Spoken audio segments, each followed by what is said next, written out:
Ce qu'on ne voit pas est plus important que ce qu'on voit. Pendant la Seconde Guerre mondiale, les bombardiers américains subissaient des pertes très importantes. La probabilité qu'ils reviennent d'une mission sains et saufs ne dépassait pas 50%. Les militaires américains aboutirent rapidement à la conclusion qu'il fallait renforcer leur carlingue. Idéalement, il aurait fallu la renforcer en totalité. Mais les avions auraient été trop lourds et difficiles à manœuvrer. Les militaires américains décidèrent donc de la renforcer en priorité aux endroits où ils avaient observé que les avions étaient le plus souvent touchés. À première vue, les militaires américains semblent avoir pris la bonne décision. Malheureusement, ce n'est pas le cas. Ils ont fait l'inverse de ce qu'il aurait fallu faire. En effet, ils observaient ces impacts sur les avions qui revenaient à bon port.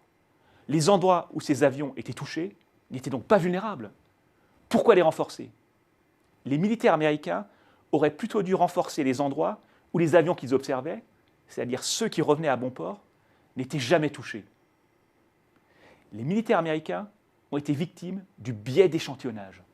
Ils ont raisonné à partir de ce qu'ils voyaient, les avions qui revenaient à bon port, alors que ce qu'ils ne voyaient pas, les avions qui s'écrasaient, étaient tous aussi importants. Cette erreur est très fréquente dans le monde des affaires. Par exemple, les entreprises demandent souvent à leurs clients ce qu'elles devraient faire pour qu'ils soient encore plus satisfaits.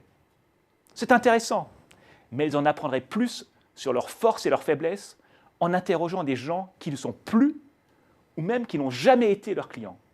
Après tout, les gens qui sont toujours leurs clients sont suffisamment satisfaits pour le rester.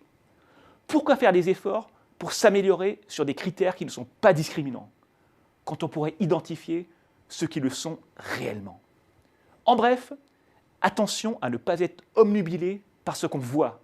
Ce qu'on ne voit pas est souvent tout aussi, voire plus important.